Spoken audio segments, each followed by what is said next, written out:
Gajanan developers Pune यांच्याकडून आता पंढरपुरात इसबाबी कलश मंगल कार्यालय येथे साकारला जातो आहे भव्य गजानन टॉवर 10 मजली ट्विन बिल्डिंगचा प्रकल्प।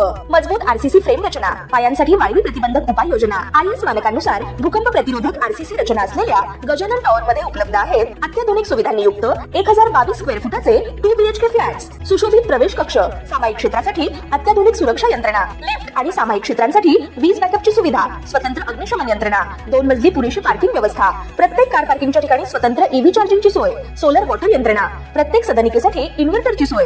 इसबाबी कलश मंगल कार्यालया शेजारी साकारल्या जात असणाऱ्या गजानन टॉवर मध्ये आजच आपला हक्काचा आणि आधुनिक सुविधांनी परिपूर्ण अलिशान फ्रीसाठी संपर्क क्रमांक 7677700025। ताज्या घडामोडी पाहण्यासाठी PVN म्हणजेच पंढरी वार्ता न्यूज या चॅनलला सबस्क्राईब करा।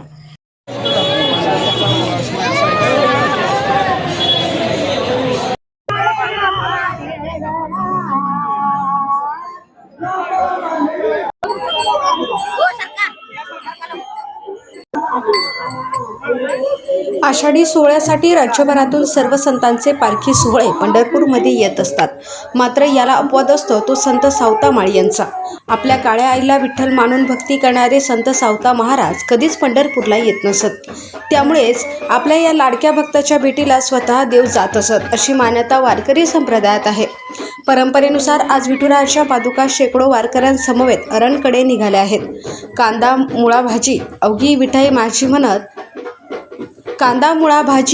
विठाई माझी म्हणत आपल्या शेतात काबड कष्ट करणाऱ्या सावता महाराजांच्या तोंडात कायम विठ्ठलाचे नामस्मरण असे। म्हाडा तालुक्यातील अरण हे सावता महाराजांची जन्मभूमी आणि कर्मभूमी आहे। येथे काळ्या आईची सेवा करताना सावता महाराजांनी अनेक अजरामर अभंग रचना केल्या आहेत। संत आपल्याकडे येत नाही म्हणून मग देव स्वतः सावता महाराजांच्या भेटीला जात असतो। आषाढी एकादशी नंतर येणाऱ्या कृष्ण पक्षाच्या एकादशीला पंढरपुरातील काशी कापडी समाज या पादुका घेऊन जात असतो।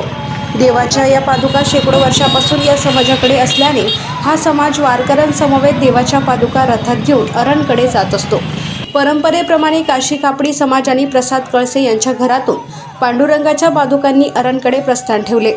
आज सकाळी शेकडो वारकऱ्यांच्या उपस्थितीत काशी कापडी समाजाच्या मठात असणाऱ्या पादुका पालखीत घेऊन वाजत गाजत मुख्य मार्गावरील रथात ठेवण्यात आल्या। यानंतर नगर प्रदक्षिणा करत या पादुका विठ्ठल मंदिरात आणून देवाजवळ ठेवण्यात आल्या। यानंतर देवाच्या या पालखी सोहळ्याने ज्ञानबा तुकारामच्या जयघोषात अरणकडे प्रस्थान केले। आता रोपळे आष्टी असे मुक्काम करत संत सावता महाराज यांच्या पुण्यतिथी दिवशी म्हणजेच आषाढ कृष्ण चतुर्दशीला अरण येथे पोहोचते। या दिवशी संत आणि देवभेटीचा अनोखा सोहळा अरण येथील सावता महाराजांच्या मंदिरात पार पडतो। म्हाडा विधानसभा मतदारसंघाचे आमदार अभिजित पाटील हेही भक्तिभावाने या पालखी सोहळ्यात सहभागी होत आल्याचे दिसून आले आहे। आज या प्रस्थान सोहळ्यावेळी तेही पालखी सोहळ्यात सहभागी झाले होते। यावेळी त्यांनी आपल्या भावनाही व्यक्त केल्या। जसा आमदार झाला तसं तुम्ही आरपर्यंत चालता तर काय भावना? सगळ्यात महत्त्वाचं आपण बघितलं असेल तर महाराष्ट्रातनं सगळे संत ज्या पांडुरंगाच्या दर्शनाला त्या ठिकाणी भेटीला येतात आणि संत सावता महाराजांनी अवघी त्या ठिकाणी भाजी मुळा कांदा अवघी विठाई माझी म्हणून माझ्या कर्मातनं माझ्या विठ्ठलाची भक्ती केली आणि त्या सावता महाराजांनी त्या ठिकाणी बघितलं असेल आपण तर स्वतःच्या कर्मातनं विठ्ठलाला प्रसन्न केलं आणि सावता महाराज कधीही पांडुरंगाला भेटायला आले नाहीत तर खुद्द पांडुरंगच सावता महाराजाला भेटायला जातात आणि मग एका संतामुळं त्या ठिकाणी भक्त पुंडलिकाच्या भेटी परब्रह्म आले, पांडुरंगा ह्या ठिकाणी पंढरपूरला आले आणि दुसऱ्या भक्तासाठी अरणला दर्शनाला 1 दिवसासाठी जातात। हे खऱ्या अर्थानं खूप महत्त्वाची गोष्ट आहे आणि मग यामध्ये मोठ्या प्रमाणात ही परंपरा आहे। गेले 206 वर्ष काशी कापडी समाजाच्या त्या तिकडून पालखी निघती, काळसेंच्या घरी पादुका असतात आणि त्या पंढरीच्या पांडुरंगाला जातात, भेट घेतात आणि मग अरणच्या दिशेने निघतात। मग पहिला मुक्काम त्या ठिकाणी रोपड्याला असतो, दुसरा आष्टीला आणि अरणला गेल्यानंतर महापूजा होती।